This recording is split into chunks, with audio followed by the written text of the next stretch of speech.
¿qué implicaciones tiene esta frase, no? Yo te lo preguntaría a ti ahora que vas a ser papá.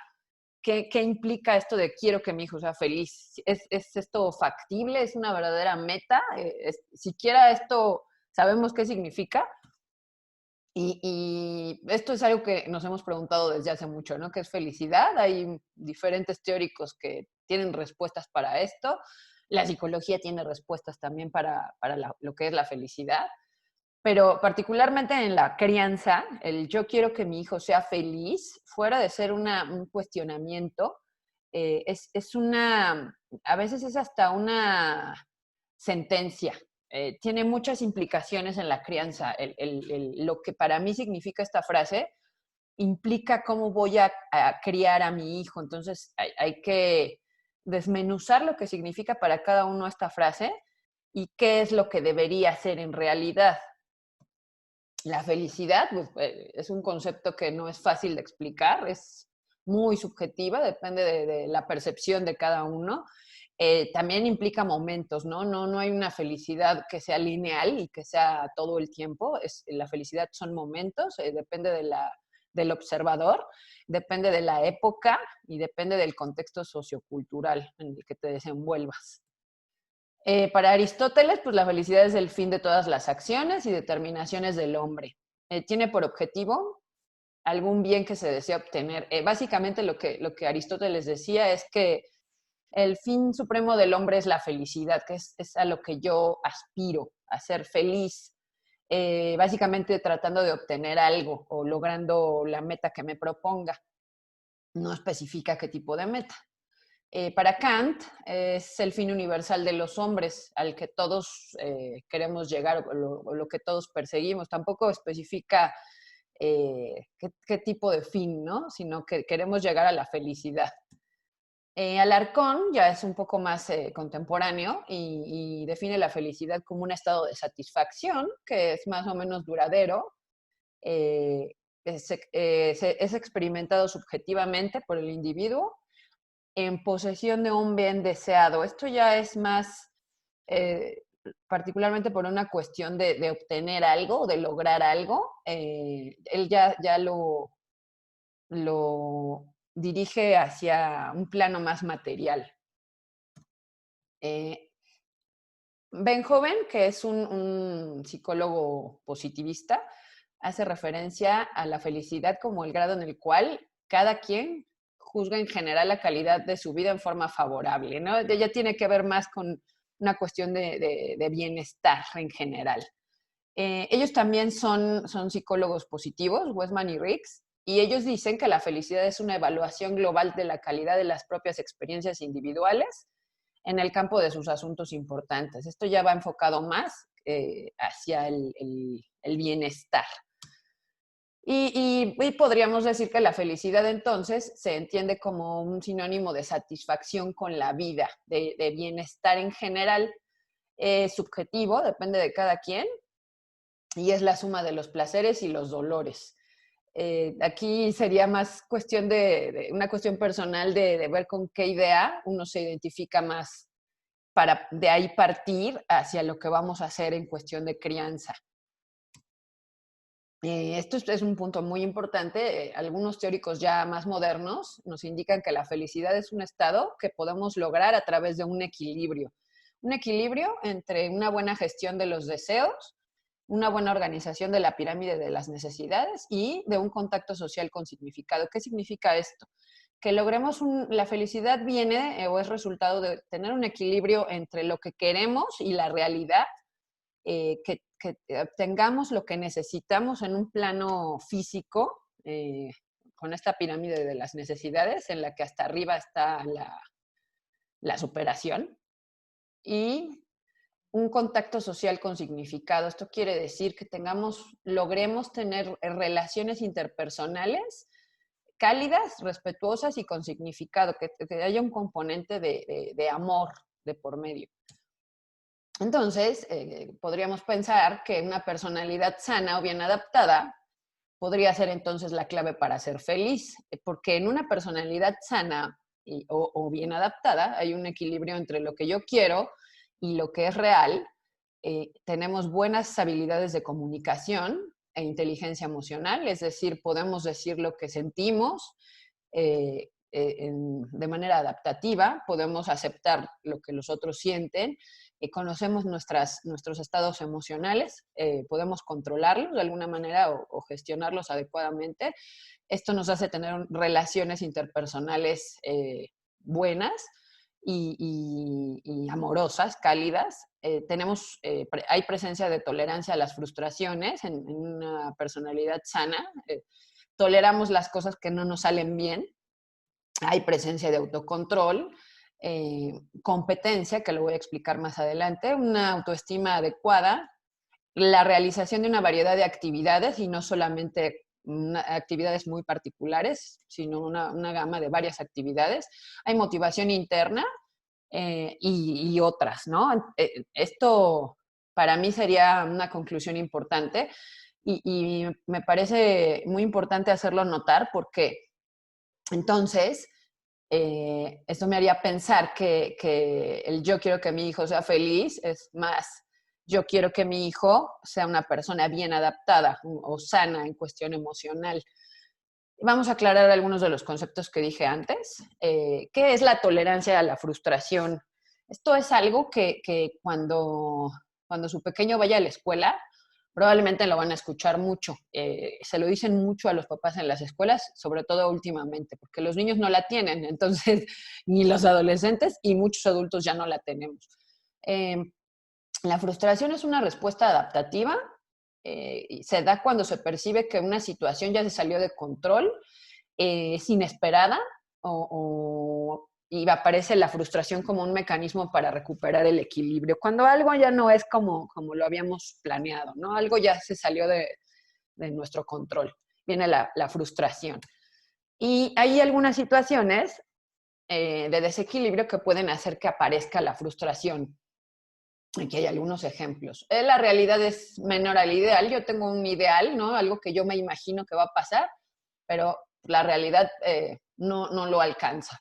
Lo que deseamos no llega con la velocidad que nos gustaría. A veces las cosas tardan más de lo que nosotros podemos tolerar o de lo que nos gustaría tolerar. No conseguimos lo que deseamos, pues esto es muy común, ¿no? Sobre todo cuando nuestro ideal a veces no está sustentado en la realidad. Desaparece sin razón aquello que esperábamos, ¿no? Estábamos esperando algo y de repente desaparece. Esto es muy frustrante. Se pide más para obtener lo que deseábamos. Nosotros teníamos contemplado hacer cierto esfuerzo para lograr una meta, pero en el camino resulta que ya no es así y que es más difícil de lo que habíamos imaginado. Eso es muy frustrante. Y acá hay otra cuestión también importante. Estamos en un ambiente o en una situación en la que no se nos presentan opciones. Nos vemos acorralados y eso también es muy frustrante. Entonces eso también llega a desatar la frustración, aparece una frustración alta. Entonces, la tolerancia a la frustración es la habilidad para manejar con inteligencia la situación cuando esta no es lo que habíamos imaginado, cuando nuestros deseos no checan con la realidad. De aquí, pues hay dos opciones, ¿no? De una situación frustrante podemos salir o fortalecidos o muy frustrados y enojados. Si salimos fortalecidos de una situación muy frustrante, pues logramos desarrollar habilidades que son imprescindibles para la vida, que las vamos a necesitar. Cuando no lo hacemos y vivimos en un círculo de situaciones frustrantes, entonces esto tiene consecuencias para nuestra salud y incluso para lo que hacemos en nuestra vida diaria. Otro concepto importante es el autocontrol. Auto proviene del griego y significa por sí solo. Y control significa tener mando sobre alguna situación. El autocontrol entonces es el dominio o mando sobre uno mismo. ¿Para qué nos sirve el autocontrol? Pues nos permite dosificar nuestras emociones, impidiendo que éstas nos controlen, nos permite experimentar todas las emociones, expresarlas de manera adecuada o adaptativa, dependiendo del lugar en donde yo me encuentre, y nos ayuda a tomar decisiones, que esto es muy importante. El autocontrol hace que podamos elegir entre una opción y evidentemente renunciar a otras opciones. Nos en consecuencia, nos permite ser responsables, asumir responsabilidades sobre nuestra vida. Nos permite tener una percepción de cierto control de la realidad. Evidentemente, esto es cierto control porque hay factores que no podemos controlar y ahí viene la tolerancia a la frustración, ¿no? Es imprescindible el autocontrol para poder cumplir con nuestras metas, porque yo necesito poder controlar mis impulsos a veces y poder esperar para poder dar consecución a mis metas, ¿no? Sobre todo las que tienen que ver con el largo plazo, como estudiar una carrera, por ejemplo.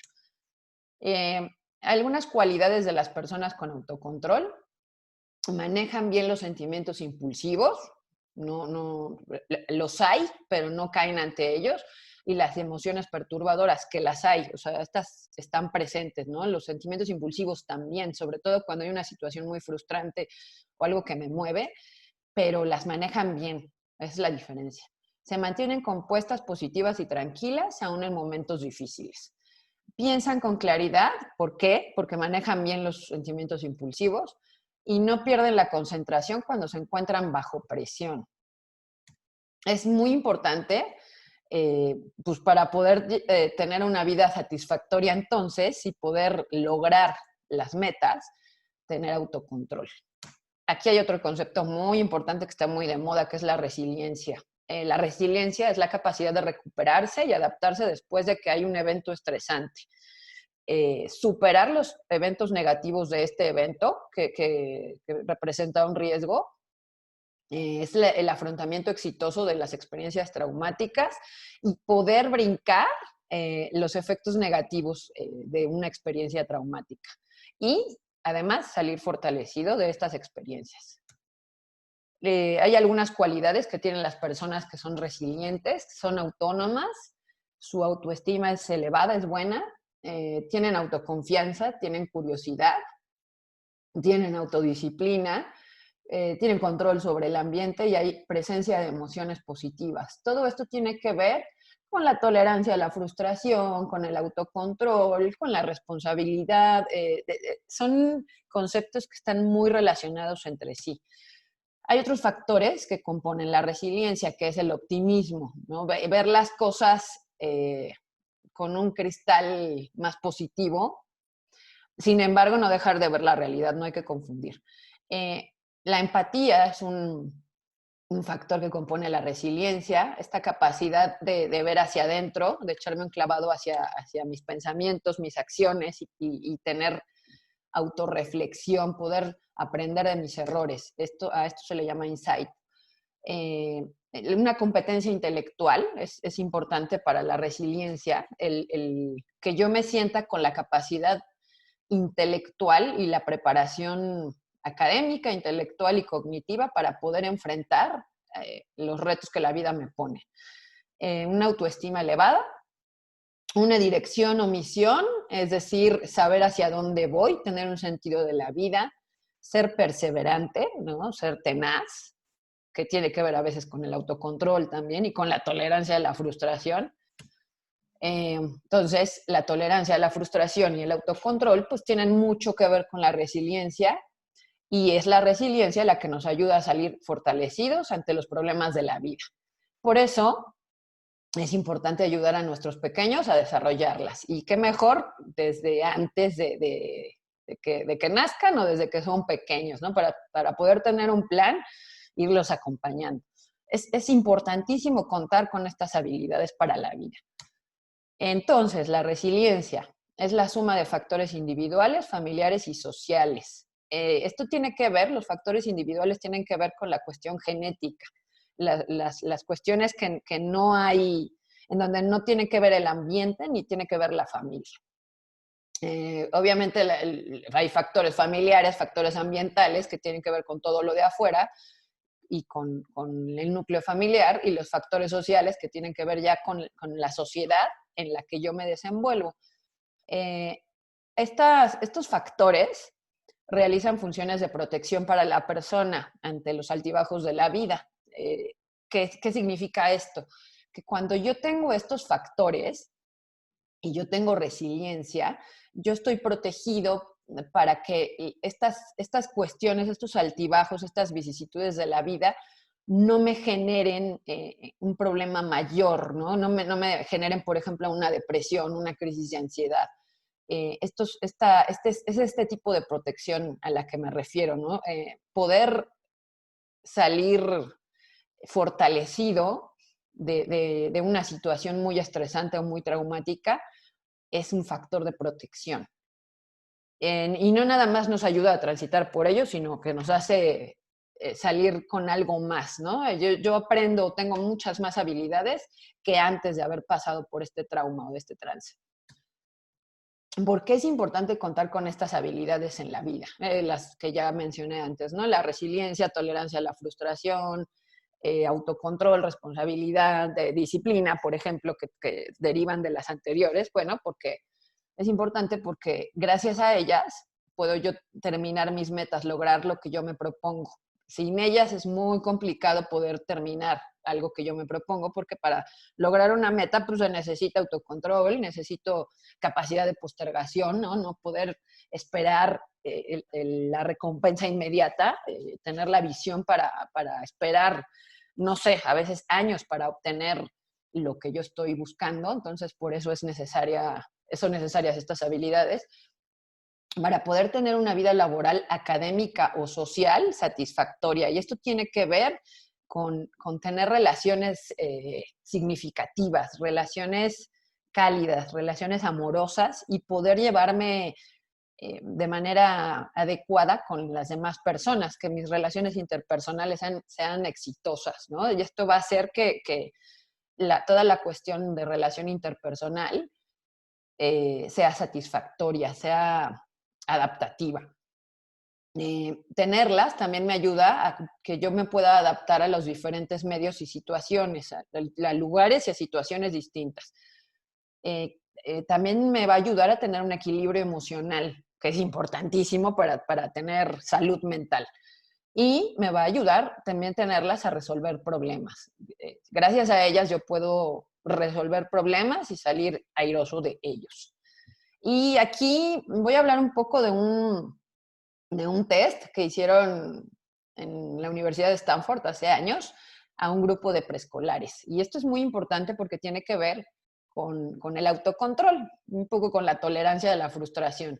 Entonces, fue un experimento que hicieron con niños pequeños de 4 años. Los llevaron a una habitación, uno por uno, y se les puso un malvavisco en la mesa. Y estaba enfrente de ellos y les dijeron, si tú quieres comerte este malvavisco ahora mismo, te lo puedes comer. Pero si no te lo comes hasta que yo regrese, te puedes comer 2, ¿no? Es interesante que le digas esto a un niño de 4 años, porque además pensamos que los niños pequeños no tienen autocontrol y nos pueden sorprender. En realidad hay muchos niños que sí lo tienen. ¿Qué pasó?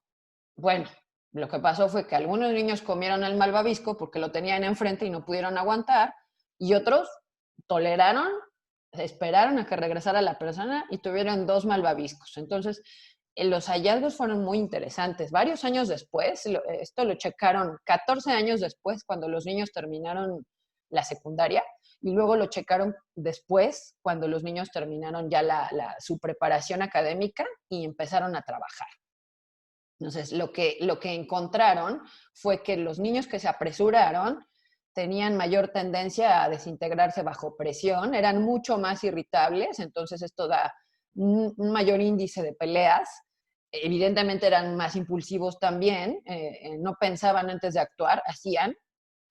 Tenían menor capacidad de aprendizaje porque hay una relación directa entre la impulsividad y el uso de una parte del cerebro que se llama amígdala, que es la que me ayuda a reaccionar en el momento, tiene que ver con cuestiones emocionales inmediatas, y esto hace que yo utilice menos mi parte frontal del cerebro, mi corteza frontal. Está relacionado directamente con el aprendizaje. Entre menos impulsividad haya, más atención va a haber y va a haber mucho más aprendizaje, porque estoy usando más mis áreas frontales.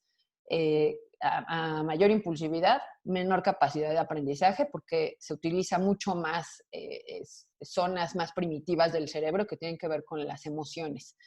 hay menores habilidades sociales, hubo presencia de menores habilidades sociales, entonces estos niños tenían menos relaciones cercanas, sus relaciones interpersonales eran deficientes, tenían además poca inteligencia emocional, entonces esto tiene muchas consecuencias en la vida, ¿no? En la vida laboral, en cuestiones interpersonales, tiene muchas consecuencias. Había menor tolerancia a la frustración, eran menos confiables y responsables porque eran mucho más irritables, eran mucho más impulsivos. Entonces, evidentemente esto también en cuestiones laborales se traduce a llegar a poder aspirar a menos en los escalones laborales. Y menor capacidad de adaptación. Eran personas muy inflexibles. Si el entorno presentaba cambios, ellos seguían con las mismas conductas. No había una variedad o un abanico de conductas para distintas situaciones. La misma conducta ante distintos ambientes. Los niños que esperaron, por ejemplo, tuvieron menor impulsividad. ¿Por qué? Porque ellos utilizaban más, bueno, lograron desarrollar más la parte frontal del cerebro, mayor capacidad de desempeño académico por la misma razón, y mayor capacidad cognitiva en general. Son niños que ya de más grandes mostraron muchos más puntos en los exámenes de ingreso a la universidad, por ejemplo. Entonces, evidentemente, en su vida laboral fue mucho mejor. Mejores habilidades sociales y se traduce a mucho mejor habilidad, inteligencia emocional, muchas mejores relaciones interpersonales, calidez en las relaciones, mucha más flexibilidad mental, porque estos niños mostraron ser mucho más adaptables a los distintos ambientes, con un abanico mayor de conductas que los niños que no esperaron, ¿no?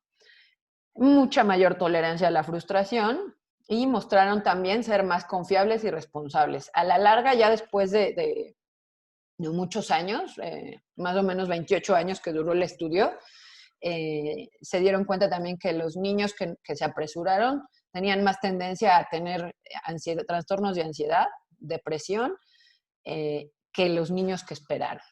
Tenían mayor estabilidad emocional los niños que esperaron. Entonces, esto es muy importante para que podamos entender por qué debemos fomentar estas habilidades en la vida. Y regresando a la felicidad. A mayor nivel de felicidad, mayor protección ante la depresión y la ansiedad.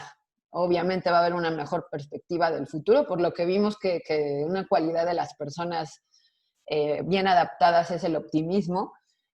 Ante una solución problemática o conflictiva, podrían aflorar algunas emociones positivas y esto podría facilitar la resiliencia, que es muy importante poder desarrollar la resiliencia para la vida. Entonces, esta frase de qué significa la frase de quiero que mi hijo sea feliz, ya podríamos entender un poco más qué es lo que significa y qué es lo que tendría que significar, ¿no? Para la mayoría de las personas, significa que yo quiero que mi hijo no sufra, que tenga todo lo que quiere en el momento que lo quiere y que no haya ningún tipo de molestia o frustración en su vida. Esto es lo que la gente regularmente suele pensar que significa esta frase, ¿no? A veces no te lo dicen así, pero eso es lo que ellos creen que significa a un nivel inconsciente. Entonces, ya tendríamos que empezar a diferenciar qué significa esta frase y qué es lo que en realidad queremos para nuestros hijos. Cuáles son las metas en la crianza, ¿no? Que sean, yo quiero que mi hijo sea feliz, quiero que mi hijo tenga ausencia de dolor, o quiero que mi hijo sea una persona bien adaptada para vivir en sociedad, que tenga las herramientas necesarias para poder tener una personalidad sana y bien equilibrada, y se va a traducir esto a que sea una persona feliz en el contexto de salud mental. No sé qué les parezca o si les parece muy real esta forma de ver las cosas. ¿Se puede vivir sin sufrir? Definitivamente no. Esto no corresponde con la realidad.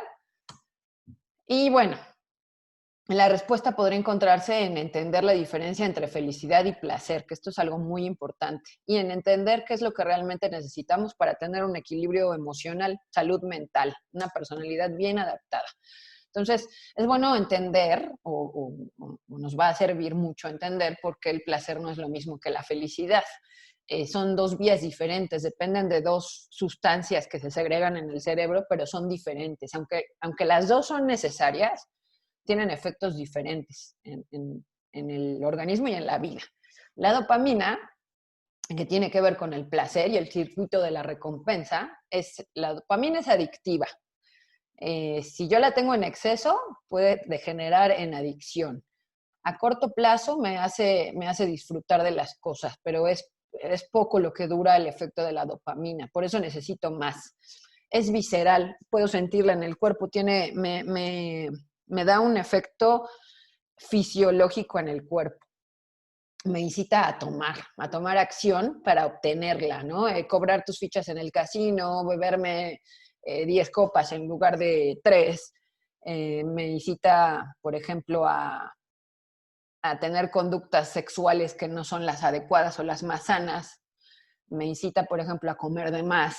Esto tiene que ver mucho, o es la base de las adicciones. Y esto tiene que ver con el corto plazo, tiene que ver con poca capacidad de postergación y con poco autocontrol, y tiene mucho que ver con utilizar una zona muy primitiva del cerebro, que es la amígdala. Entonces, normalmente la dopamina se experimenta cuando uno está solo, tiene más que ver con una cuestión de estar solo y no de compartir. Y bueno, hace que el cerebro diga quiero más, porque esto me gusta. ¿Por qué? Porque me da un efecto a corto plazo y me da un efecto fisiológico que es muy placentero.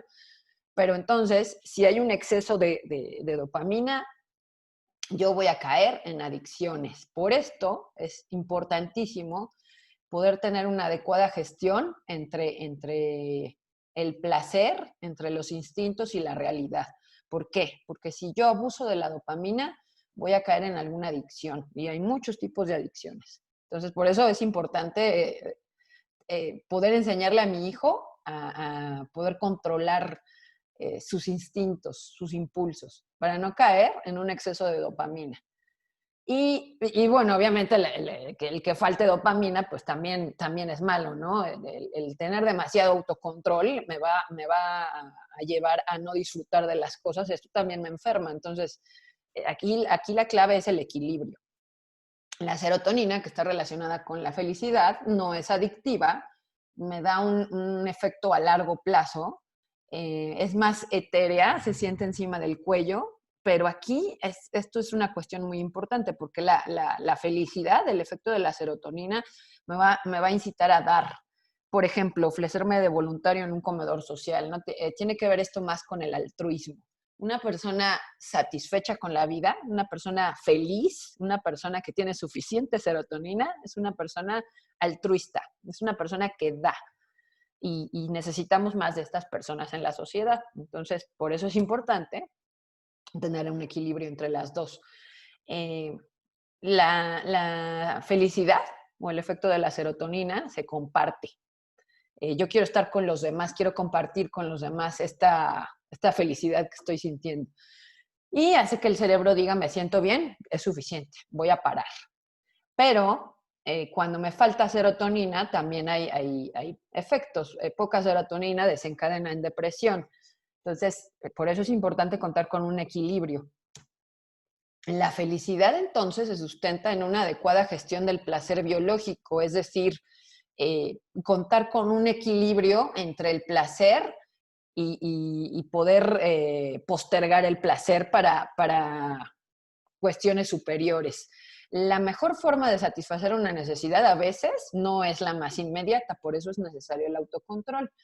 Y el autocontrol y la tolerancia a la frustración, pues impiden que terminemos siendo esclavos de nuestros impulsos. ¿Por qué? Porque si somos esclavos de nuestros impulsos, vivimos en el momento pues aquí hay consecuencias muy negativas de ser esclavo de mis impulsos. Por ejemplo, la adicción sería una de esas consecuencias. Por ejemplo, la delincuencia sería otra de esas consecuencias. Entonces, por eso es importante contar con un equilibrio entre lo que yo quiero, entre el placer que puedo llegar a sentir y la realidad. Y bueno, vamos a ver lo que la OMS dice de la felicidad. La felicidad es un estado completo de bienestar físico, mental y social. No es nada más la ausencia de enfermedad. Tiene que ver con bienestar. Y está en tres dominios, básicamente, que es la autorrealización, que sentirme realizado, sentir que llegué a cumplir mis metas, este sentido de autonomía, el sentir que yo tengo la capacidad de hacer en el mundo por mí mismo. Y este sentido de competencia, que tiene que ver con que yo me siento competente para hacer. La salud mental y el equilibrio emocional, pues es la capacidad de tener relaciones armoniosas con otros, participar en las modificaciones con mi ambiente físico y social de manera constructiva, es decir, ser un miembro de la sociedad activo, pero un miembro valioso de la sociedad que pueda cambiar el entorno, y también la capacidad de obtener una satisfacción equilibrada de los instintos. No dejarme llevar por mis instintos, tener esta capacidad de postergación y esta capacidad de autocontrol. Entonces, también se define como una percepción individual de la persona sobre su lugar en la vida, en el contexto cultural en el que vive, en los sistemas de valores con los que cuenta, en relación con sus objetivos, sus expectativas y valores. Esto ya es una cuestión mucho más integral, ¿no? Tiene que ver con muchas cosas, ¿no? No nada más con sentirme satisfecho con mis metas, sino con cubrir mis necesidades fisiológicas, con tener un lugar en la sociedad en la que vivo, con sentirme integrado en esta sociedad, sentirme parte de ella. Tiene que ver con muchas cuestiones, ¿no? Con tener relaciones significativas con los demás, tener de dónde agarrarme cuando tengo problemas. Otros conceptos que son importantes también en este sentido, la competencia, que era uno de los ámbitos de la salud mental. Se refiere a la efectividad de las acciones que yo puedo realizar en el mundo, que yo sepa que las puedo hacer. Y se refiere también a un sentido personal de bienestar en distintas áreas del funcionamiento, ¿no? El dominio en el que yo puedo ser competente, pues puede variar, ¿no? No es igual al que otras personas tienen. Y aquí una cuestión importante es, yo me siento útil, soy competente, lo puedo hacer, entonces esto me da una sensación de bienestar y de pertenencia. Esto me da un equilibrio emocional. La autorrealización es la más elevada de las necesidades humanas en la pirámide de las necesidades, en donde la base son las necesidades fisiológicas y de ahí vamos subiendo hacia la autorrealización. Entonces, es importante yo poder tener cubiertas mis necesidades fisiológicas de pertenencia y otras para poder llegar a aspirar a la autorrealización.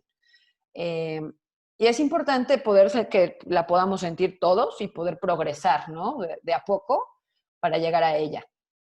Se supone que es una tendencia básica del ser, por lo menos es lo que nos dice la psicología humanista y la psicología positiva. Se da cuando logramos realizar nuestro potencial y podemos dirigirnos hacia el crecimiento personal, o sea, al ideal, ¿no? Que teníamos contemplado. Y evidentemente para poder llegar a esto, tuvimos que pasar por tolerar la frustración, tuvimos que pasar por tener autocontrol, tuvimos que pasar por capacidad de postergación, poder esperar para obtener lo que quiero. Entonces, para llegar a la autorrealización son necesarias las otras habilidades de la vida que ya comentamos antes. Esta área de autonomía, que también es muy importante, es la sensación interna que yo puedo llegar a sentir de ser capaz de afrontar las cuestiones de la vida, ¿no? Los problemas que puedan presentarse. Es estar seguro de que cuento con los recursos internos para poder gestionar los problemas, ¿no? Yo tengo las herramientas necesarias para salir adelante ante cualquier situación que se me pueda presentar y alguna frustración de la vida. La persona puede desarrollar sus capacidades con libertad y poder así dirigir la realidad y decidir de acuerdo a nuestros criterios, deseos y necesidades. Entonces, esto tiene que ver mucho también con sentir que tengo opciones, con sentir que tengo cierto control de la realidad y que puedo cubrir mis necesidades de acuerdo a lo que yo crea que es correcto. Entonces, esto también es muy importante para tener un equilibrio emocional, salud mental. Vamos a hablar un poco de lo que es la personalidad bien adaptada o equilibrada, y es la personalidad que se adapta al entorno y a los cambios que hay en él, así de simple, ¿no? Y podríamos hasta decir que esto nos habla de inteligencia, porque de acuerdo a algunos conceptos de inteligencia, la inteligencia tiene que ver a poder adaptarme a los cambios. Entonces, pero aquí no vamos a hablar mucho en ese sentido, sino en el sentido de que esto es una personalidad sana, una personalidad bien adaptada. Hay cambios en el ambiente y yo tengo lo necesario para poder adaptarme a esos cambios, ¿no? Y ahorita vamos a ver qué es lo necesario. ¿Cuáles son las características de una personalidad bien adaptada? Ser flexible, tener esta flexibilidad mental para poder moldearme a los cambios que me presenta el ambiente, particularmente cuando las cosas no son como yo quiero, ¿no? Que se relacione directamente con la tolerancia a la frustración. Tener una vida variada, tener un abanico de actividades, hacer varias cosas y no depender solo de una cosa, porque entonces eso ya no me hablaría de flexibilidad mental, al contrario, me hablaría de rigidez mental, ¿no? Por ejemplo, estas personas que por ejemplo, las mamás que se dedican únicamente a sus hijos y no tienen otras actividades, cuando los hijos se van de la casa, se les viene el mundo abajo, ¿no? Nos habla de una rigidez mental terrible y entonces se les viene el mundo abajo, se les acabó el sentido de vida y pueden caer en depresión, pueden caer en enfermedad mental. Entonces, por eso es importante tener un abanico de actividades, tener varios pasatiempos, tener varias cosas que hacer, cosas que nos gusten. A esto se refiere vida variada, ¿no? Un adecuado ajuste de la realidad, que sea congruente lo que yo hago con la realidad que estoy viviendo. Y para acceder a una salud mental, también deben haber ciertas cosas, entre ellas autocontrol y autoconocimiento. El autocontrol, pues ya vimos que es esta capacidad de controlarme, de tener el control. El autoconocimiento es esta capacidad de conocerme, de saber qué reacciones tengo, de saber qué cosas me gustan, cuáles no me gustan, de saber lo que quiero en la vida. A esto se le llama autoconocimiento, que también tiene que ver con la capacidad de reflexión, el insight. Ser responsable, tener responsabilidad, que está directamente relacionada con el autocontrol y la tolerancia a la frustración. Tener una percepción y adaptación a la realidad que sean adecuadas, ¿no? Que lo que yo percibo de la realidad sea lo más cercano a lo que es y que yo me pueda adaptar a esta realidad, ¿no? En cuestión de lo que percibo de los demás, lo que percibo de la situación y lo que percibo de mí. Que esto sea lo más cercano a la realidad.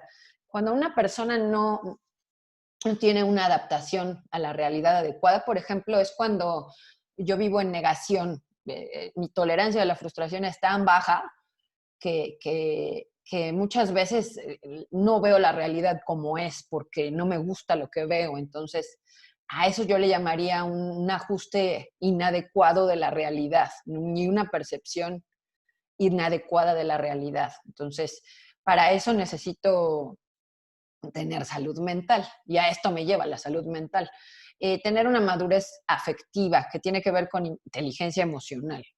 Inteligencia emocional es conocer mis emociones, poder identificarlas en los demás, poder decir mis estados emocionales de una manera adecuada, dependiendo del lugar en el que me encuentre, tener esta capacidad de reflexión, aceptar las emociones de los otros, aceptarlas y tomarlas como algo natural, y sobre todo utilizar esta información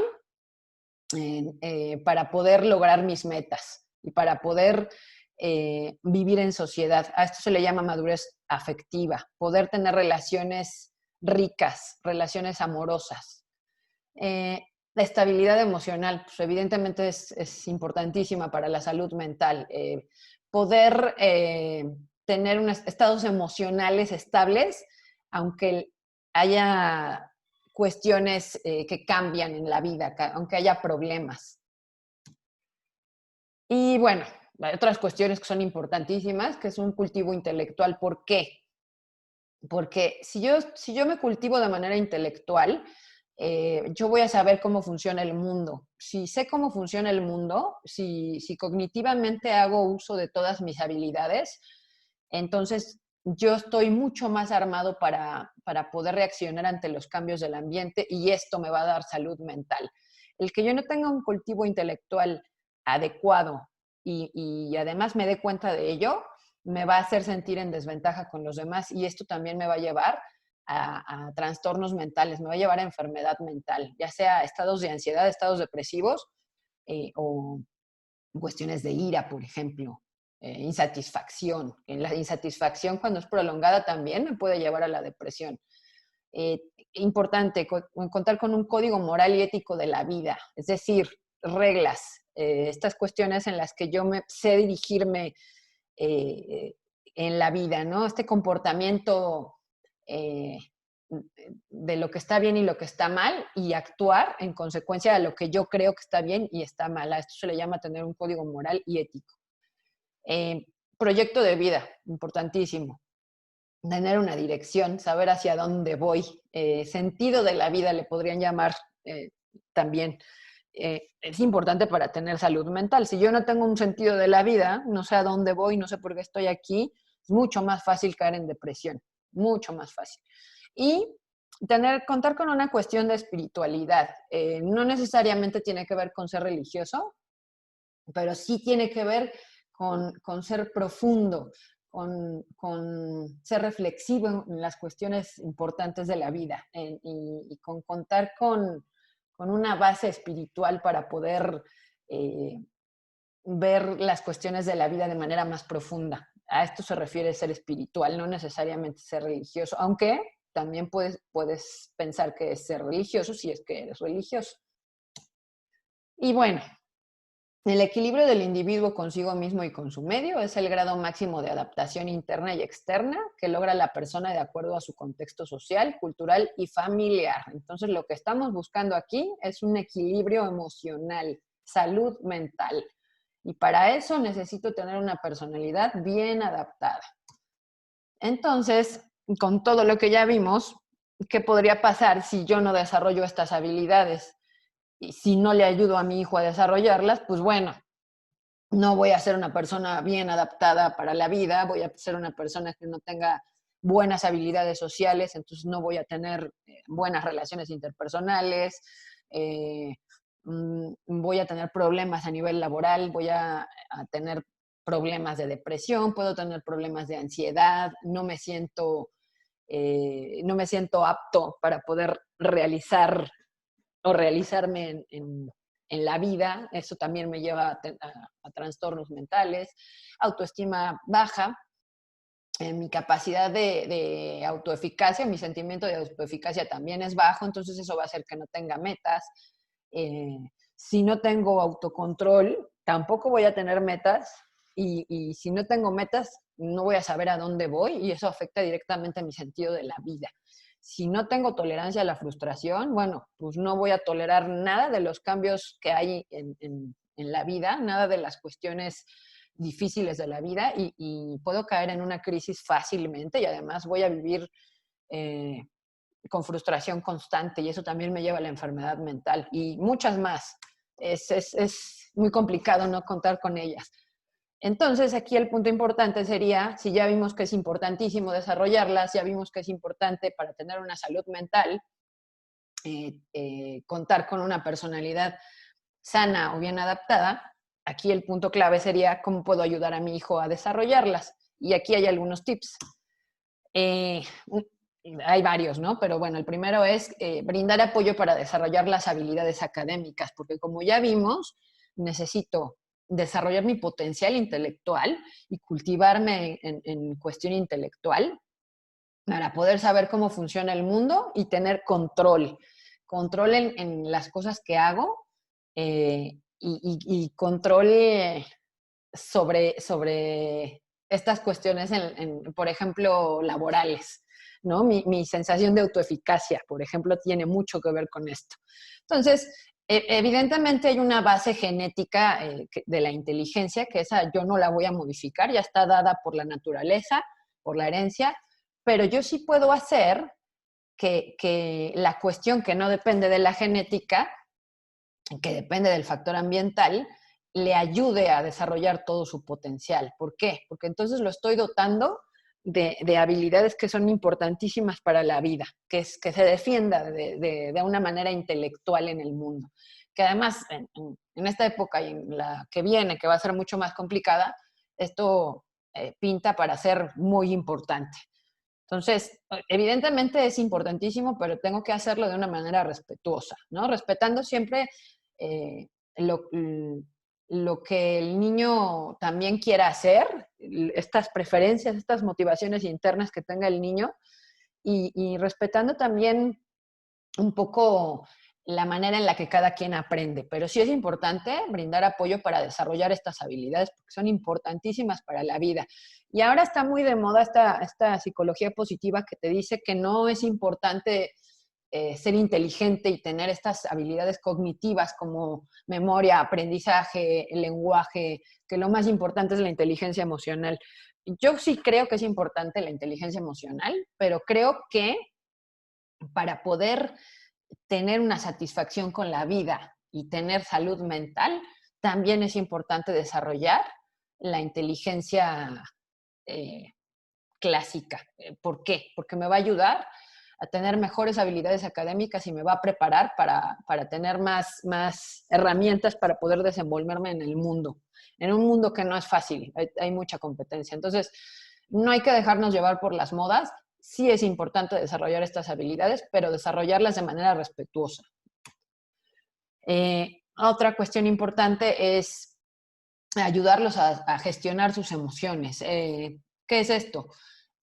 Ayudarlos a que puedan decir sus emociones de manera respetuosa para con los demás y respetar las emociones de los demás, que es la base de la empatía. Entonces, este es un camino que inicia desde que los niños son muy chiquititos, desde antes de que empiecen a hablar, y termina cuando ya son adultos, ¿no? Que yo diría que casi cuando se van de la casa, eh, o tal vez un poquito antes. Entonces, esto es muy importante. ¿Por qué? Si yo tengo una adecuada gestión de las emociones, voy a desenvolverme de una manera más adaptativa en sociedad, en el mundo, y esto me va a dar muchos beneficios, como ya lo vimos antes. Fomentar la autonomía. Vimos lo importante que es ser autónomo, entonces yo necesito fomentar esto en mis hijos y esto es de a poco, ¿eh? Básicamente lo que tengo que hacer o con lo que tengo que empezar es con las cosas que ellos pueden hacer de acuerdo a su edad, mostrarles cómo se hacen, practicar con ellos, tenerles paciencia y cuando ya está hecho, cuando yo me aseguro que ya lo puedo hacer, dejarlo que lo haga solo, aunque se equivoque. No volver a hacerlo por ellos. Esto es fomentar la autonomía, dejarlo hacer, dejarlo que se equivoque. Es importantísimo. Ayudar a desarrollar autoconfianza.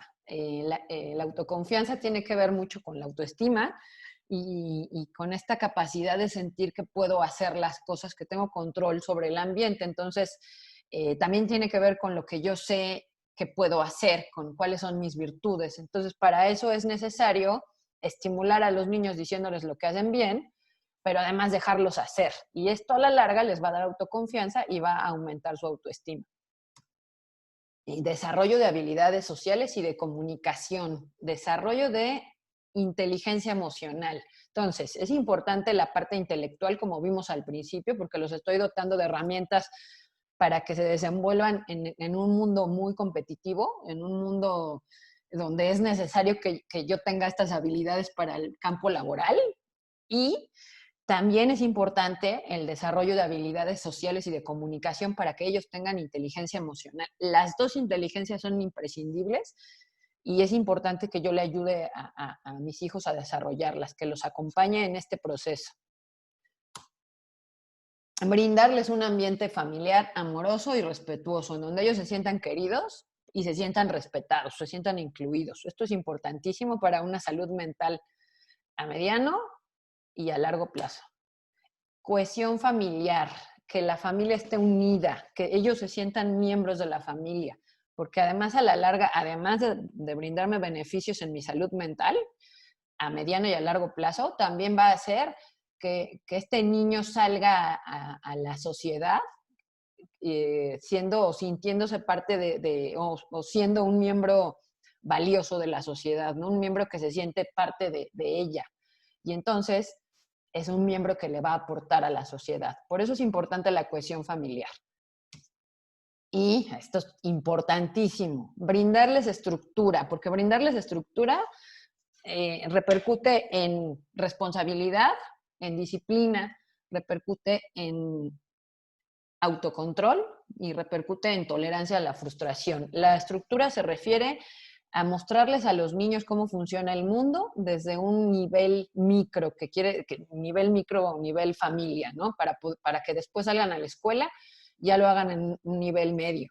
Y ya después de la escuela pasen al nivel macro, que es la sociedad. Entonces, estructura significa decirles cómo funciona el mundo, hasta dónde pueden llegar, de dónde no se pueden pasar y qué pasa cuando te pasas de ahí, ¿no? Son rutinas, son límites. A esto se le llama estructura y esto es muy importante para que el niño desarrolle disciplina, responsabilidad y autocontrol.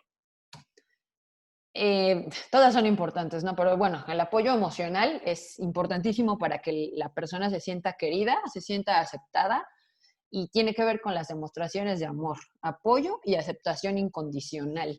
Esto significa que yo voy a estar contigo y tú eres mi hijo, a pesar de que a veces hagas cosas que no me gustan. A esto se le llama aceptación incondicional.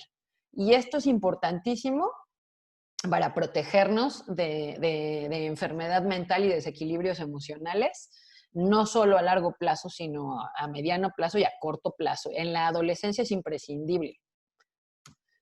Y bueno, el tener o el contar con un apego positivo, una crianza positiva en la que yo te quiero, te lo digo, te lo demuestro, te pongo límites porque eso significa amor y además te digo lo que haces bien y te doy oportunidad de hacerlo. A esto se refiere apego positivo.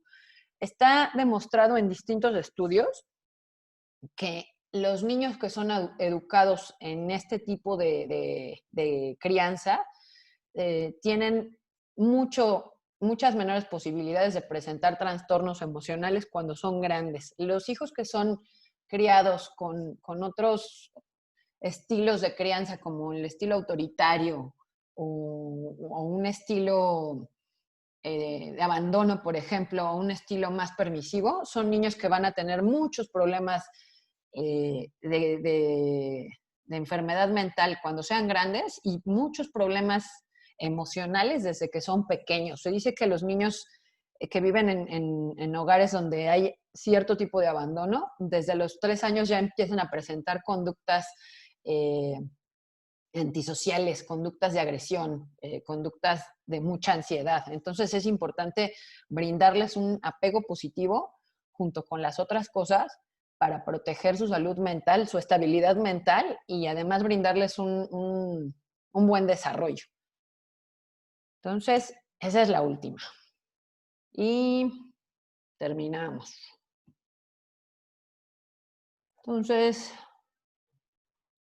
pues nadie más se conectó, pero si tienes preguntas, estaría genial que las hicieras. Vientos, vientos. Pues mira, es que varias cosas tengo noción de los conceptos, incluso algunos están muy ligados con el tema de ventas. Sí, sí, sí, sí. Eh, los he visto desde la universidad, también hay de hecho un libro, igual lo has escuchado, Daniel Goleman, de inteligencia Ah, emocional, sí, sí, ya lo leí. Sí, sí, sí. y varios de los conceptos los ubico, pero vamos, o sea, es diferente ya cuando lo proyectas para un hijo. Y quizá una de las cosas es que no quieres repetir errores que viste cuando tú eras niño, ¿no? O sea, quieres tratar de corregir o que no le pase algo que te pasó a ti y en esa quizá ansiedad de que no pase, se cometen errores a la larga lo perjudican en lugar de ayudarlo, ¿no? O sea, pensando que lo estás haciendo bien, porque pues no, nunca es intencional, creo yo, un error así, pero al final, pues no deja de ser una cuestión que lo puede afectar. Entonces sí está padre entender dónde estamos parados y qué tenemos que hacer para trabajar bien pues, con los hijos, en ese sentido, entender que no se trata de que el niño sea feliz todo el tiempo, porque sabemos que el mundo no es así, o sea, eventualmente va a tener que enfrentarse a problemas que él va a tener que resolver.